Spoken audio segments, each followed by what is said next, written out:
Mongolia, actually, what's unique about Mongolia was, as much as we kind of think Mongolia, China, Asian, Mongolia is much more aligned with Russia and became a Russian satellite country, not so much part of the Soviet Union, but part of the Soviet bloc, much like you would see Bulgaria or Czech Republic might be. And so there's a strong Russian tie. And so the capital of Ulaanbaatar was a nomadic capital until the last 100 years. And the Russians came in and said, now we're going to put stakes down. And they built the Russian building. So if you've seen pictures of Russia, you've seen what Ulaanbaatar looks like. A lot of prefabricated concrete homes that are built in block form, and you piece them together in different ways. There's maybe 5 to 6 flavors of buildings throughout Ulaanbaatar, at least at the time. There's definitely built some more Western buildings now, but still a large percentage looks like a Russian city. And so there's Russian infrastructure with central heat through the whole city, tram system, buses. So Ulaanbaatar, the main capital, looks like a very Russian town. Now, what makes it unique is that half of the population of Mongolia is still nomadic, and half of Ulaanbaatar still lives in tents. The English word is borrowed from Russian is yurt, but we're pushing for ger, which is the Mongolian word, and we still call it ger. Yurt's too Russian. But it's those round tents you see with kind of a fence around the outside and then some poles coming out made of fleece, and you put your stove in there. It's very comfortable, nice space to live, actually. And so that's a traditional nomadic dwelling you see in the countryside. People live in those, but also in the city, people have their land, build a wall around it, and put 1 or 2 different gers in this area. You'll have your 2 tents, you'll have a train, a place to park your car maybe, and so you have a ger village on the outside, which, in some cases is more, poverty-style living. Other cases, it's actually not. Some are actually quite nice. And so you have apartment living, which is where the missionaries stayed. We were actually very gung-ho to live in a tent.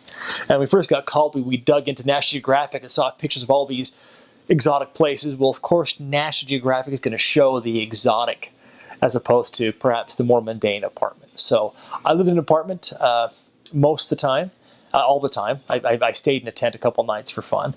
But we had apartment living. We took taxis and buses.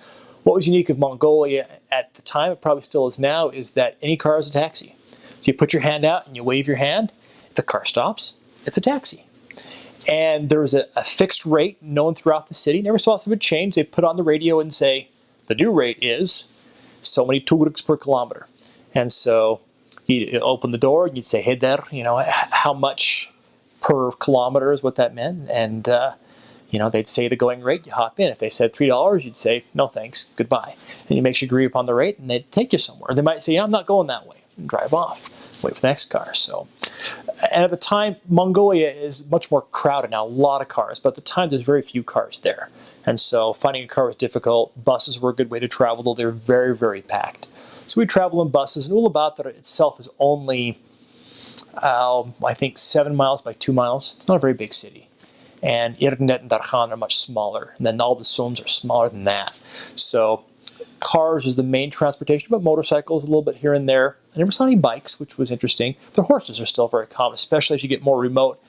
Very horse riding population, so you might see people come by in horse. The city, not as much, just too much traffic, but you get more in the outskirts, and people are still riding horses around quite a bit. I don't know if any missionaries have tracked on horse yet. We advocated that, but I don't know if that ever happened. So living was electricity, hot and cold running water most of the time, relatively comfortable.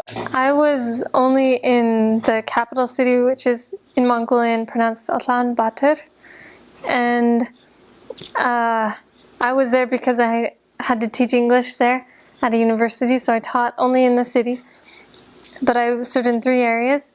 And in the city, well, missionaries are really spoiled. You'll never have to live in the boonies, in the outskirts, and have to chop your own wood or anything like that.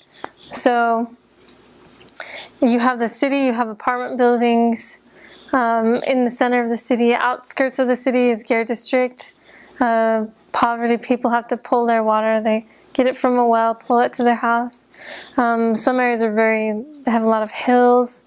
Geography, some areas are flatter. Ulaanbaatar is surrounded by mountains, I think on 3 sides, I'm not exactly sure though.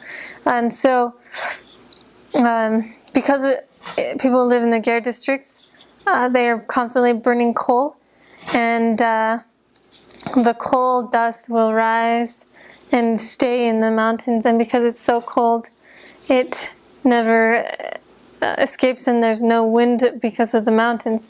And so I don't know if it is the most polluted city in the world, but I would say it's probably in the top 10. I could probably say that pretty confidently. I don't know, maybe not. It seemed like it. There's very, very cold, dusty. We had to wear masks as missionaries to go outside. And during the winter, this is just during the winter. The winter is very cold. It's sometimes, I think the coldest day I went out was negative 40, something like that. And it's just a cold place in the wintertime. In the summertime, it's paradise because it's not too hot. It's not too hot, but it's hot enough that you don't have to go out with a sweater or anything. You can just be perfectly fine, even sweat a little bit. It's not hot at all, but it's not too hot. And in the wintertime, you do have to wear layers. You can get a nice coat. I got some nice gloves in Mongolia. I would say get all your gear in Mongolia, don't buy it here, because it's a lot cheaper and better made in Mongolia. So don't worry about it. Plus, previous missionaries can give you their stuff, and it's no big deal. So that's the layout. People will live in apartments, and there they have a lot nicer things like running water. But in the Gare districts and outside of the city in the countryside, people will pull water from wells and get water and things like that. But I would say significantly, even in the countryside, everyone has electricity. Even right in the middle of nowhere, people still have like a satellite dish on their gear and can watch TV. And I guess that's the layout of the city. So transportation, we got around by bus and by walking, and there was another form of transportation. It's like it's called a meeker. It's just like a van that people will call.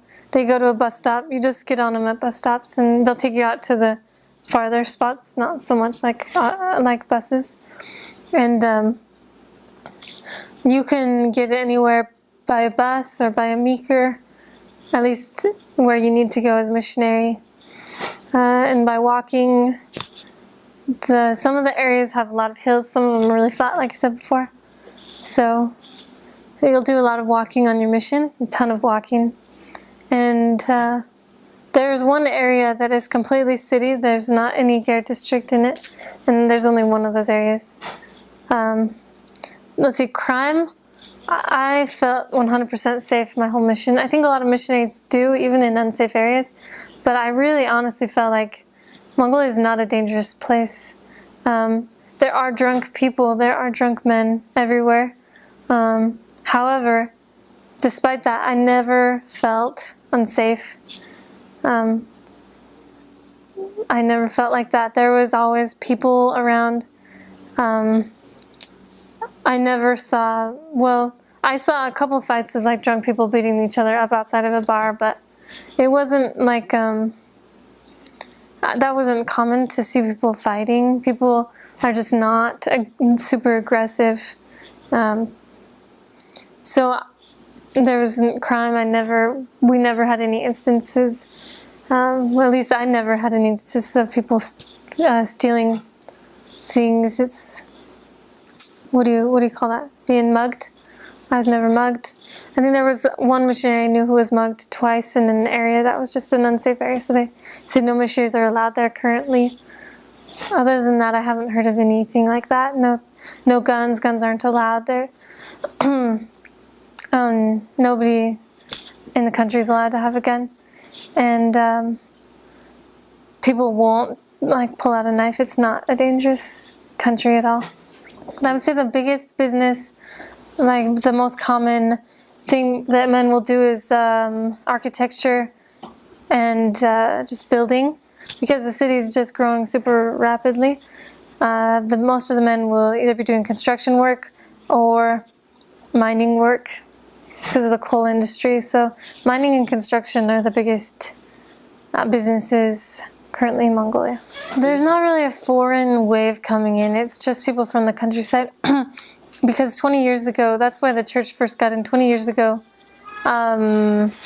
Russia was, in control of Mongolia it was communist, and it was like overseeing Mongolia. And that's why Mongolia got like severe drinking issues was from the Russian influence. A lot of the buildings in the city are like Russian made 20 years ago. And then, so they finally kicked out the Russians. They were able to kick them out. They declared like independence from Russia 20 years ago. And then the church was able to come in out of the communist way. And that is why, that's why all the people started coming to the city, because in the countryside it's very difficult living. It's cold. You're working with herds and herds of animals. It's very difficult. It's very competitive, and you are constantly being braided by things like famine and like rainfall, things like that you don't have control over. So people will come to the city expecting like a better life for their children, and they'll sell all their livestock, and they will come to the city and live in the Ger districts. And it's just really, really sad, because in the city they really don't have a lot of opportunity. Maybe their children can go to school and be educated, and then their children will have more opportunity, but for a couple of generations it's going to be really hard for those people. And that is why the country is growing even until now. Even now people are still selling all their livestock and coming to Mongolia. So it's not coming from China or Russia or any other country. Although there are a few foreign people who come to study or work, but it's very few. Mostly Mongolians just coming in from the outskirts to the city. So food is cheap. Food is cheap. Clothing is cheap. Electronic things are very expensive. There's some things that are just super expensive over there, very cheap here. And let's see, the $1 is, when I was there, about 1,700 tugruks, which is the Mongolian currency, tugruk. So 1,700. It probably now is 1,800 because it's hyperinflation right now. It's just inflation it went up about 100 tugruks in the year and a half that I was there, the inflation.